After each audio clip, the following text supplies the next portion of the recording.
大家好，我係 UK Wilson。咁相信琴日咧喺新聞咧都會見到英國咧有關呢個移民白皮書正式公布咗啦。咁其中當中有啲比較矚目嘅事件，例如話由5+1變咗可能就10+5等等啦。今日呢條片咧，希望就幫各位理解清楚呢個移民白皮書到底係咩概念。申請咗嘅，咁我哋又可以點部署咧？又或者我哋未申請嘅，又有啲乜嘢可以準備咧？咁樣。咁今日呢個分享咧，會涵蓋呢幾個 topic 嘅。第一啦，會講翻乜嘢係白皮書先。咁第二啦，就係話呢一次移民白皮書嘅建議內容係乜嘢？第三啦，我哋會講講影響人士有邊啲，同埋個時間係點。然之後我哋會講講常見問題。咁到底白皮書係乜嘢嚟嘅咧？白皮書咧，其實政府唔係第一次公布噶啦。我哋可以理解為咧，白皮書係政府就一啲佢將會去改動嘅政策發表嘅一啲正式文件。佢可能會用啲數據啦、改革嘅目標啦、執行嘅建議啦等等咧，去令到公眾了解到政府嘅意向方向先。用意咧就係為將來嘅立法去鋪路啊！值得注意嘅地方咧，就係其實呢個移民白皮書咧，並唔係即時生效嘅，佢只係一個政府立法前嘅一個藍圖。意思即係話，尋日工黨首相公布咗呢個白皮書，佢就話將來我將會有個咁嘅打算咁樣做，而唔係話即時就已經有咁嘅影響。其實好多建議內容嘅框架咧，都未係落實咗，好多詳細資料都係未有嘅。OK，大家唔需要過分擔心。咁今次嘅建議內容係乜嘢呢？我哋可以睇睇。比較轟動咧係頭兩點，第一點就係話永居 indefinite leave to remain 嘅時間年期由5年增加去到10年啦，呢個比較轟動嘅。第二啦，就係話英籍嘅申請時間需要再等多5年，即係話我哋要攞到永居之後再等5年，即係話可能係長到去到15年啦，先可以申請入籍，係啦。咁其次啦，就係話一啲英語嘅測試由 B1 level，即係雅思大概係4分度啦，提升到 B2 level 就大概雅思5.5分。咁呢個咧其實講多少少，我哋縱觀咁多個英語國家嚟講咧，其實英國嘅英文測試咧係好多年都冇 update 過，係有滯後噶啦。咁有啲其實都唔係好關香港人事嘅，就係話取消海外護理人簽證啦。咁呢個咧，其實喺白皮書都有講到，就係話唔係即時生效嘅。佢 target 咧會有個 transitional stage，去到2028年咧先至正式去取消呢一樣嘢嘅。咁其實呢個咧講多少少就係都符合工黨而家佢哋嗰個方針啦，就話佢哋希望提升本地勞工嘅福利啊嘛。咁佢希望從而就係話令到僱主提供多啲本地嘅護理人員咁樣。另外啦，就係話今次白皮書針對嘅社群咧，就係技術工人簽證嘅，都會提高啦。咁佢哋要求咧，就希望達到大學學歷，同時間咧，亦都要求僱主咧提供要訓練本地人嘅證明。跟住啦，比較 minor 嘅就係話一啲留學生嘅畢業簽證啦，由而家嘅2年，即係個叫 post-study work 嘅 visa。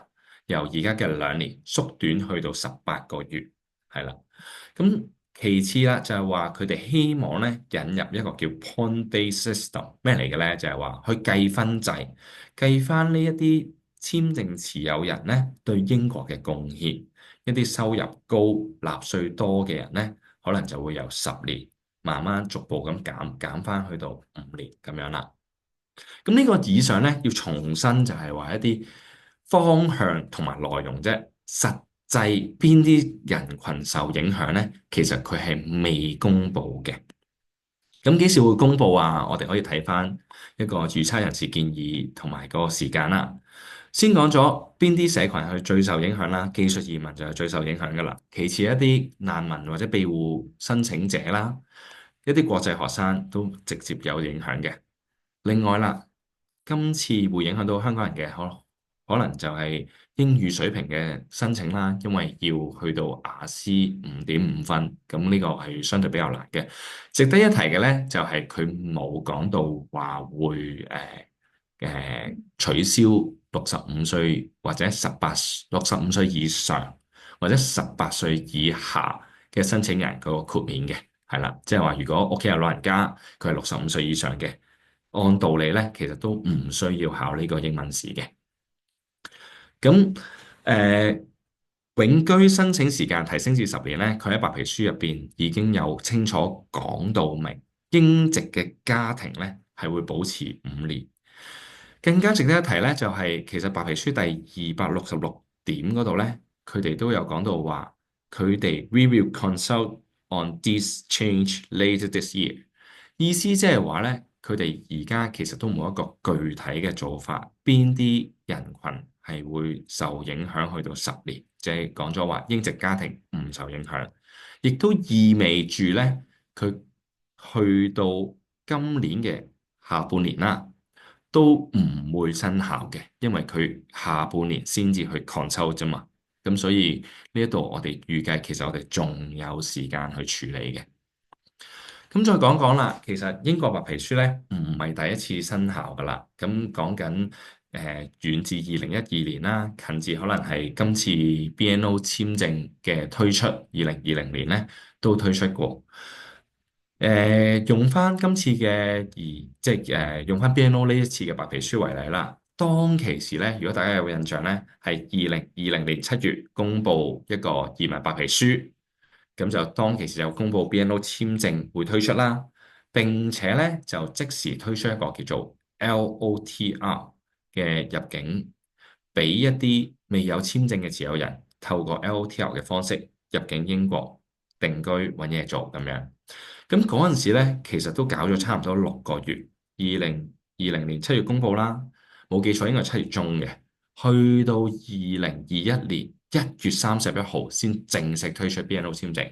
咁成個立法同埋部署咧，都接近差唔多6個月嘅時間嘅。咁同時間睇翻其他嘅白皮書或者一啲改革啦，都去到9個月啦、1年啦，甚至乎更耐有呢啲咧，去到2年都未完全立法嘅，即係部分入咗一個教育嘅預算案嘅啫。好啦，咁有啲乜嘢客人最常見嘅問題咧？其實最多客人都會好擔心就係話，哦，我而家已經係攞咗呢個簽證㗎啦，咁我會唔會受到影響咧？呢一個第一題其實就最多人 concern。咁我哋可以叫追溯翻，其實2006年咧，政府係有曾經將嗰個永久居民個居住時限由4年改到5年。同樣地咧，都係針對一啲叫做 highly skilled 嘅 worker 啦，即係話工作簽證嘅持有人啦。咁當其時06年公布呢一樣嘢嘅時候咧，佢係有 set 到一個追溯期，就係話我之前攞住工簽嘅人都有影響。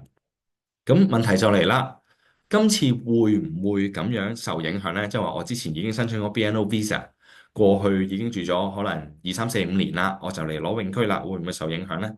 我個人嘅睇法係唔會嘅，因為睇翻2006年嗰一次嘅改動啦，其實06年公布咗話有追溯期之前嘅持有人都受影響咧，政府去到08、09年呢啲時間咧，係俾一啲團體去到司法覆核，而政府係敗訴，係賠咗錢俾呢啲受影響嘅人嘅。咁相信有嗰陣時個法院就係話，哦，咁樣呢一個 policy 就唔公道啦，亦都話政府係要賠償呢一啲簽證持有人嗰簽證費啊，或者一啲損失啊咁樣啦。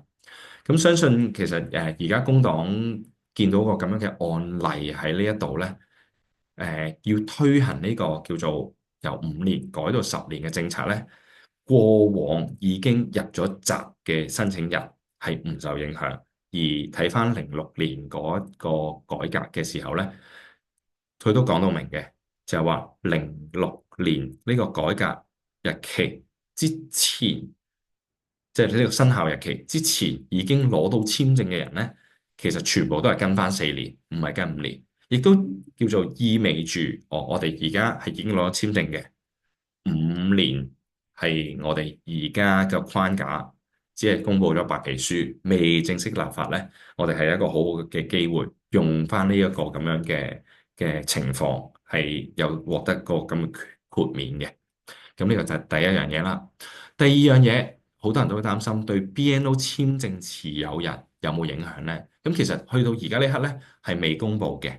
咁我哋見到呢，就係其實個白皮書好多時候或者好大嘅篇幅呢，都係圍繞住技術移民。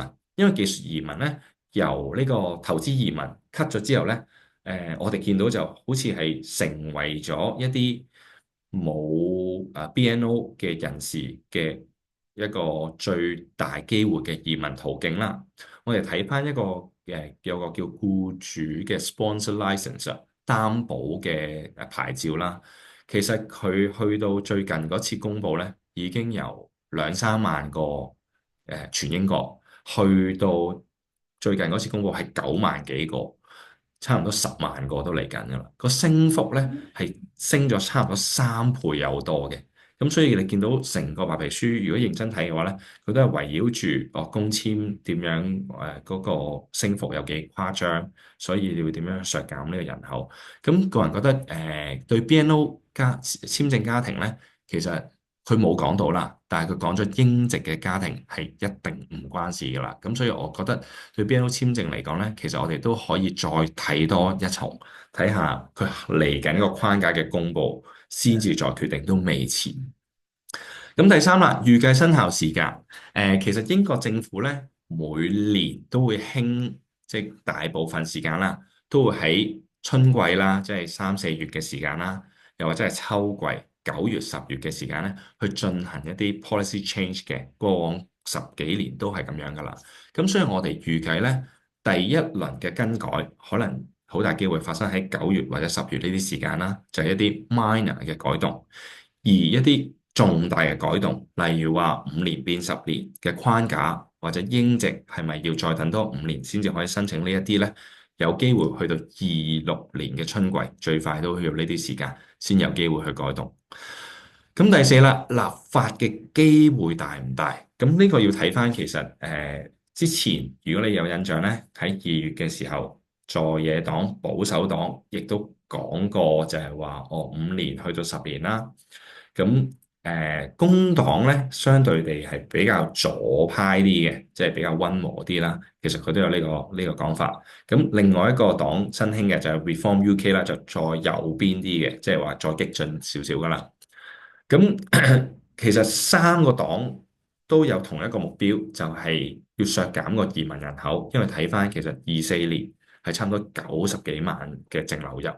咁，sorry，23年90幾萬，24年係70幾萬嘅淨流入。無論邊個政黨都好啦，削減移民人數都係佢嘅政績，而叫做大家都有個共識，其實就要削減呢個移民人數。所以我個人覺得呢個立法嘅機會係會大嘅。問題就係我哋要立法嘅時候，都要面對可能當中上議會、下議會或者係一啲司法覆核啦嘅一啲阻撓。咁所以我相信咧，其實工黨吸取咗之前06年嗰次嘅教訓，佢個追溯期嗰度咧，可能就會比較寬鬆啲。咁第五點啦，亦都最多人問嘅就係話，如果未申請或者未到步，點樣去部署咧？咁樣，咁呢度咧，我帶咗一個概念俾大家啦，希望可以幫到大家嘅。咁一般而家現行5加1嘅做法係點樣咧？就係話，5年，即係話我哋去英國完整咁住咗綠色線呢度1年、第2年、第3年、第4年，如是者住到第5年。夠時間啦，就可以申請永居。咁所謂嘅移民監就係話，任何嘅12個月離開唔超過180日，咁就 OK 啦。咁樣，咁呢個係一般5加1嘅做法，係啦。咁而我哋要注意嘅就係乜嘢咧？咁我哋要注意咧，就係話，其實英國政府咧，佢喺官網嗰度都有寫到嘅。There is no limit to the number of time you can extend your BNO visa。意思即係話佢係冇限你續簽幾多次 BNO 簽證嘅。咁亦都意味住我哋有個咁嘅可能性係啦，風險嗰啲我哋唔討論住係啦，我哋有個咁嘅可能性，因為 BNO 簽證最長時間係可以申請5年時間嘅，OK？咁而政府亦都係講到明係唔限我哋續簽嘅數量嘅，係啦。咁但係要注意續簽呢，而家嘅機制情況下，需要去到英國境內。咁意思即係話，哦，假如我哋而家今日我係未正式 ready 去到埗英國嘅，可能我要1年後等小朋友去到合適嘅年期，或者2年後我完咗個 contract，我先至可以到埗嘅。其實我哋都可以考慮喺而家呢一刻，真係個白皮書踏入立法階段，正式立法之前，申請咗個 BNO 簽證入閘，咁個批核時間就好關鍵啦。如果我哋喺立法前批咗個簽證嘅話咧，咁我哋就仲有得傾，係咪可以跟舊制？咁如果我哋當申請咗 BNO 簽證啦，我哋係未到步啦，去到1年或者2年後，其實我哋都可以用翻呢一張 BNO 簽證，因為佢仲係有效嘅，因為佢係一張最長係5年期嘅簽證嚟噶嘛。用翻呢張簽證入境係 OK 嘅。值得注意嘅就係政府啦，佢亦都有一啲條例就係話，如果我哋連續2年都冇到埗過 UK，咁佢係有權去 curtail，即係你當係縮減啦，或者取消我哋嘅簽證。咁我哋當然要做好呢一啲風險嘅管理啦。咁我哋喺呢啲風險管理咗嘅情況下呢，其實我哋係有權咁樣去做呢個部署，保障自己。咁可能你就會問啦，但係我遲咗過去，我未住夠5年喎，咁會發生咩事，或者我要點樣處理啊？呢啲情況下呢，喺簽證到埗簽證 sorry expire 之前呢，其實我哋可以申請一個續簽嘅動作。咁我哋續簽咧，按而家嘅規定啦，要喺英國境內啦，每次續簽最多就係2年半。咁我哋就續簽一次2年半，從而咧希望就達到住喺英國夠5年呢個規定，申請永久居民，後續就申請埋個入籍。呢個就係我哋一個叫做見到一個空間啦，可以去考慮嘅做法啦，咁樣。咁明白嘅，可能每個人個處境啊或者情況都唔係好一樣。如果有問題嘅話咧，可以透過呢啲方法聯絡我哋，我哋好樂意解答你嘅問題。如果你係已經係我哋客人咧，你可以聯絡翻你負責嘅顧問，咁我哋會幫你安排個獨立嘅諮詢。希望今日嘅影片咧，幫到大家去部署呢個白皮書底下嘅一個移民策略啦，同埋減低對你哋嘅擔憂啦，同埋影響。我哋下集再見，多謝大家，拜拜。